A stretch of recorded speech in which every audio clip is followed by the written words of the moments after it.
Ayan guys, our video for today guys, ayan, gagawa tayo ng extra income ha.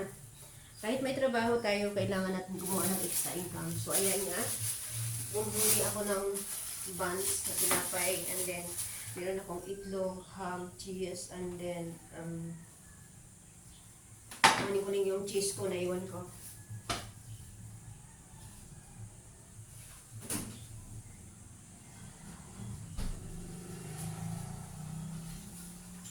Ang ating cheese. Yan. Mapalaman natin to sa tinapay. Saka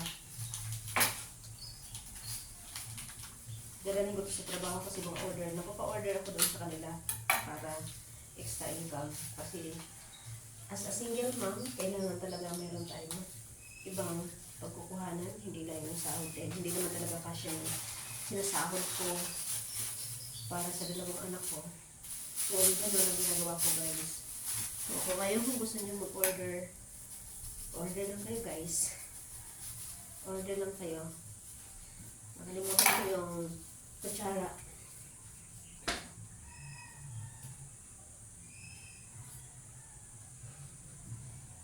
You can PM guys. Mura lang to. Ang merienda. So, lalagyan ko yung egg. Lagyan ko siya ng mayonnaise para mas masarap. Tapos ayan, papalaman natin yun sa loob. Yung mayonnaise na yun. So syempre, ilalagay natin sa plastic. Yan, diba? Nahalagang 20 pesos. Usog na ngayon nito. Kasi sa kantin, ang mahal kaya nito. 30 pesos. So, mas makakamura sila pag sa akin sila bumili. Parang nakasila ko. Andito sila talaga. Yan kasi yung tinapay na mayroon ng slice eh. So, ang nabili ko ay hindi pa naka-slice.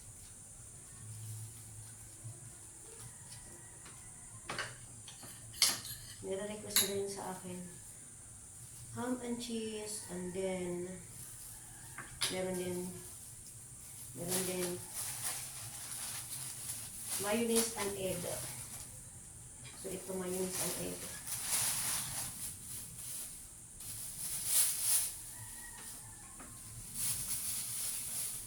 Mayonnaise and egg siya. Ayan. Mayonnaise and egg.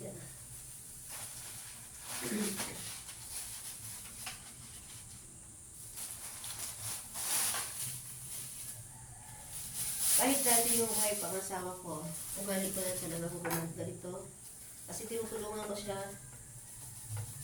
Dahil mahirap talaga ngayon pag isa lang yun nagtatrabaho, kahit isa lang nagtatrabaho. Saka kailangan talaga ngayon, sa hirap ng buhay, kailangan talaga meron din tayo. Hindi lang aasa tayo sa sasahurin natin kasi kulang pa yung pambayad sa mga bills. So kailangan talaga meron tayong extra pagkukuhanan na extra income guys. Yun talaga yung pinakaano. So ito, natutunan ko talaga to sa sarili ko. Dahil kung dito ako namuhay sa syudad, kailangan mo talagang maraming alam na way na pwede mong pagkakitaan. So yan.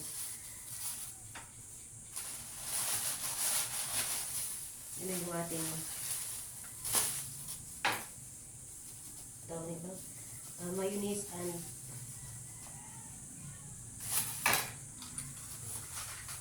chicken. So, gagawa naman tayo ng ham and cheese na yan. Ham and cheese naman tayo na yun. Pero hindi ko siya siguro lalagyan ng mayonnaise. Ham and cheese na lang.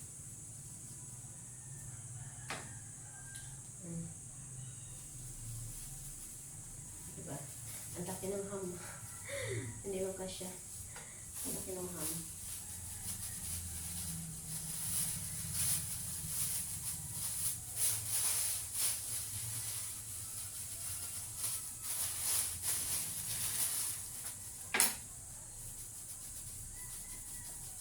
Sa susunod, ang bibiling kong tinapay guys, yung may hiwa na. Kasi ang hirap pa na maghiwa pag mapurol yung knife mo. Mahirap maghiwa. Na hindi naman yung knife ko. Nasaan kaya yung knife ko sa tinapay, yung bread knife ko na wala pa. Hiwain natin yung cheese ng slice natin ang ating cheese. Manipis lang.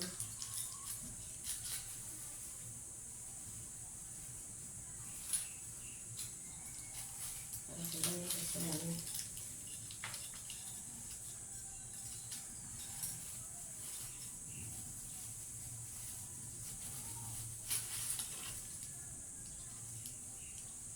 Ayan, slice natin ang ating cheese ng manipis.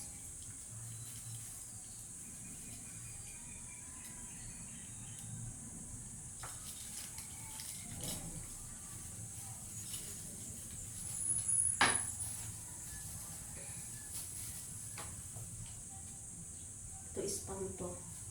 Spam and cheese.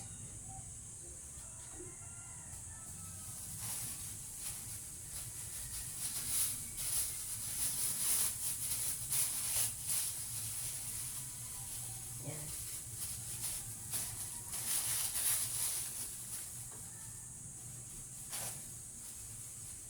Spam and cheese.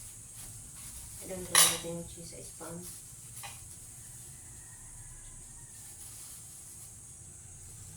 Sakto lang ah. Sakto lang siya. Sakto talaga.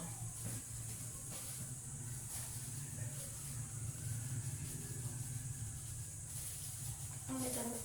Ang puro ng kutsilyo ko. Nasisira yung kailangan siguro meron kung ano bread knife.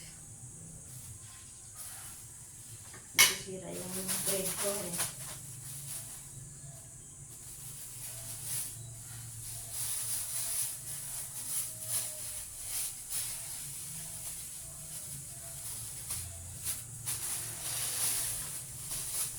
Masipag talaga akong gumawa ng ganito guys. Lalo na ngayon na isa lang ako naghahanap buhay para sa mga anak ko.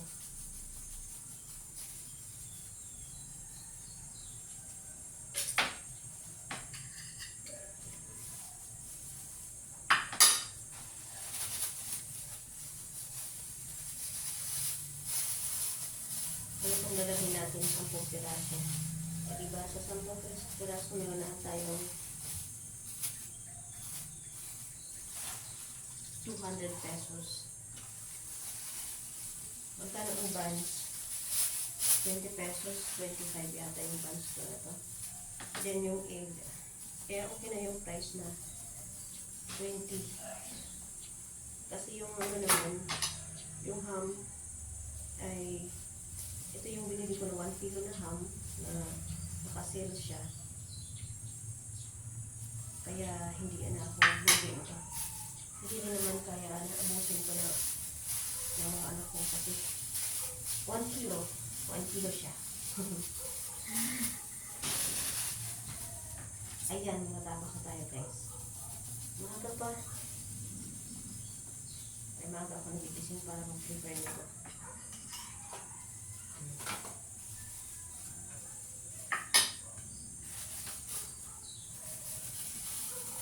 Kaya kung sino gusto mag-order na kayo.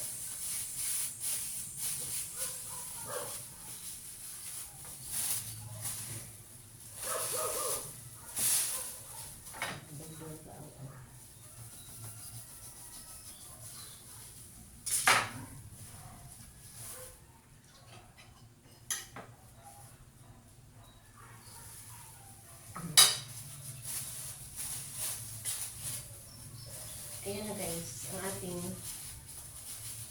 extra income for today. Ang ating bread, ham and cheese, eggs and with mayonnaise, at saka spam with cheese. Diba? Madali lang naman guys mga talagang diskarte sa buhay, hindi mahirap ang buhay. Hindi mahirap ang buhay pag marunong ka diskarte. Kaya kailangan mo talaga ang diskarte sa buhay guys. Kaya yun, thank you so much for watching. Ayan ang ating ano for today. Ating extra income for today. Ayan na siya.